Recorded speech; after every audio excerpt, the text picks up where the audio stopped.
चे विद्यमान 60 नगरसेवक फोडले, त्यातले 90% पराभूत झाले. तुम्ही कोणते नाव सांगा, मी तुम्हाला आता मतदारसंघ सांगतो. बहुतेक सर्व नगरसेवक जे आम्हाला आमच्याकडून फोडले, शिंदेकडे गेले, ते सर्व पराभूत झाले. आम्हाला दोघांना मिळून, म्हणजे माननीय राज ठाकरे आणि माननीय उद्धव ठाकरे यांना मिळून आम्ही 71 जागा जिंकलो. या सर्व प्रतिकूल परिस्थितीत मराठी माणूस आमच्या मागे ठामपणे उभा राहिला. त्याच्यामुळे हे प्रश्न निरर्थक आहेत. 71 जागा या परिस्थितीत जिंकणं ही मोठी अचिव्हमेंट आहे. ठीक आहे, सत्ता नाही, पण मी कालच एक समाज माध्यमांवर ट्विट केलेलं आपण पाहिलं असेल. एकनाथ शिंदे जयचंद झाला नसता, जयचंद माहिती आहे ना, हां, ज्याने महाराणा प्रतापचा घात केला.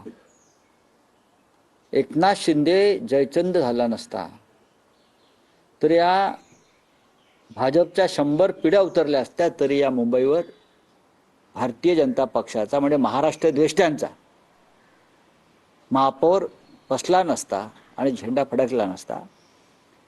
एकनाथ शिंदे आणि त्यांच्या लोकांनी जी जयचंदगिरी केली, मला तर तो प्रसंग आठवतो आहे.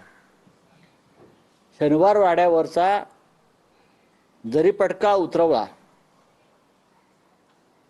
शनिवार वाड्यावरचा मराठ्यांचा साम्राज्याचा जरीपटका उतरवणारा बाळाजी पंत नातू, आणि त्याने स्वतःच्या हाताने शनिवार वाड्यावरती युनियन जॅक फडकवला ब्रिटिशांचा. हे त्या अवलादीचे लोक आहेत, ज्याने आपल्या मराठी साम्राज्याचा जरीपटका खाली उतरवला आणि त्याच हातानं ब्रिटिशांचा युनियन जॅक शनिवार वाड्यावर फडकवून इथे ब्रिटिशांच्या राज्याला, ईस्ट इंडिया कंपनीला इथे महाराष्ट्रामध्ये एक मार्ग करून दिला. त्या बाळाजी पंत नातू व जयचंद यांच्या या अवलादी आहेत. या अवलादी नसत्या तर म्हटलं ना, मुंबईमध्ये त्यांच्या 100 पिढ्या उतरल्या तरी स्वतःचा महापौर करू शकले नसते, जे महाराष्ट्र दृष्ट्यांचा महापौर होऊ शकतो. पण ठीक आहे, भारतीय जनता पक्ष आणि शिंदे गटाकडे 3चं बहुमत आहे. कितीच आहे? 3. 118 आहेत ना, 118 आहेत ना, म्हणजे साधारण 110 लोक विरोधामध्ये आहेत, सभागृहामध्ये आहेत, आणि त्यात शिवसेना आणि महाराष्ट्र नवनिर्माण सेनेचे आणि काँग्रेसचे धरून 100 आहेत. इतर आहेत. तुम्हाला हा 100च्या वरचा विरोधकांचा आकडा कमी वाटतोय का? त्यांना इकडली काडी तिकडे करू देणार नाही. महाराष्ट्राच्या किंवा मुंबईच्या संदर्भात चुकीचं काय करणार असतील ना, एवढी ताकद महापालिकेमध्ये आज विरोधकांची आहे, जी कधीच नव्हती. त्याच्यामुळे महापौर गमावला हे महाराष्ट्राचं आणि मुंबईकरांचं दुर्दैव आहे. आणि जयचंदाला मी एवढंच सांगू इच्छितो, हिंदुहृदय सम्राट शिवसेना प्रमुख बाळासाहेब ठाकरे यांच्या जन्मशताब्दीचं वर्ष 23 तारखेला सुरू होत आहे, आणि त्या वर्षामध्ये तुम्ही मराठी माणसाशी बेईमानी केली आहे, गद्दारी केली आहे, आणि या बाळासाहेबांच्या मुंबईत तुम्ही गौतम अडाणीचा झेंडा फडकवलेला आहे. मराठी माणूस तुम्हाला आयुष्यात माफ करणार नाही. आज तुम्ही सत्तेवरती आहात, अजून काही काळ राहू शकाल, काही काळ म्हणतोय मी, पण हे जयचंद, हे बाळाजी पंत नातू यांना भविष्यामध्ये मुंबईत फिरणं, महाराष्ट्रात फिरणं मुश्किल होईल. मराठी माणूस अत्यंत संतापलेला आहे, चिडलेला आहे.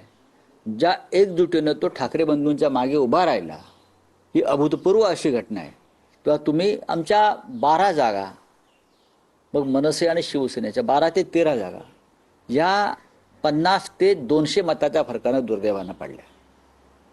50 ते 200च्या आसपास खूप मोठा संघर्ष आम्ही दिला, सत्तेशी, झुंडशाहीशी आणि पैशाच्या ताकदीशी. तरी आम्ही या स्थितीपर्यंत आलो की आम्ही तुम्हाला महापालिकेत चुकीचं काम करण्यापासून रोखू शकतो. संपूर्ण महाराष्ट्रात विचार केला तर सर्वाधिक जास्त सत्ताधारीमध्ये भाजप, भारतीय जनता पक्ष, शिंदे यामध्ये मागे पडले. पण राऊसाहेब, जवळपास 2,500 नगरसेवकांपैकी 1450 नगरसेवक भाजपचे. बघा, भारतीय जनता पक्षाच्या जागा जिंकल्या मोठ्या प्रमाणात. याबद्दल आम्ही त्यांचं अभिनंदन करतो. लोकशाही आहे, हातात सत्ता आहे. कालच मी अखिलेश यादव यांचं एक वक्तव्य ऐकत होतो, बरोबर ना? अखिलेश यादव यांनी सांगितलं, ज्याच्या हातामध्ये सत्ता असते, ज्याच्या हातामध्ये प्रचंड सत्ता असते त्या राज्याची, त्यांच्याशी स्थानिक स्वराज्य संस्थांच्या निवडणुकासंदर्भात लढा देणं सोपं नसतं. ज्याच्या हातात सत्ता असते तेच स्थानिक स्वराज्य संस्थांच्या निवडणुका मोठ्या प्रमाणात जिंकतात. हा जवळजवळ सर्वच राज्यातला अनुभव आहे. त्याच्यामुळे तुम्ही सुद्धा हा विषय जरा काळजीपूर्वक समजून घेतला पाहिजे. येतील ना दिवस, येतील दिवस, पालटतील. प्रत्येक वेळेला पैशाचंच राज्य एखाद्या राज्यावर राहतं असं नाही ना. या राज्याचं पुण्य फार मोठं आहे. छत्रपती शिवाजी महाराजापासून मोठं पुण्य आहे. राऊसाहेब, या संपूर्ण निवडणुकांमध्ये विशेषतः मुंबई महापालिकेत या काँग्रेसची चर्चाही नव्हती, चर्चेतही नव्हता हा पक्ष. त्याने 28 जागा घेतली. चांगली गोष्ट, अभिनंदन तर करतो. तुम्हाला असं वाटतं का की महाविकास आघाडी एकसंघ असते तर कदाचित आज चित्र वेगळं असतं आणि तुम्ही नाही, 100 काँग्रेसची स्ट्रॅटेजी ही योग्य होती. आम्हाला माहिती आहे, चर्चा होती आमची. काँग्रेस ज्या स्ट्रॅटेजीनुसार निवडणुकीत उतरली होती ती योग्य होती आणि त्याचा फायदा झाला. आमच्या 10-12 जागा अजून आम्ही वाढवू शकलो असतो, दुर्दैवाने कमी मताने पडल्या तर 100% BJPचा महापौर होऊ शकत नव्हता.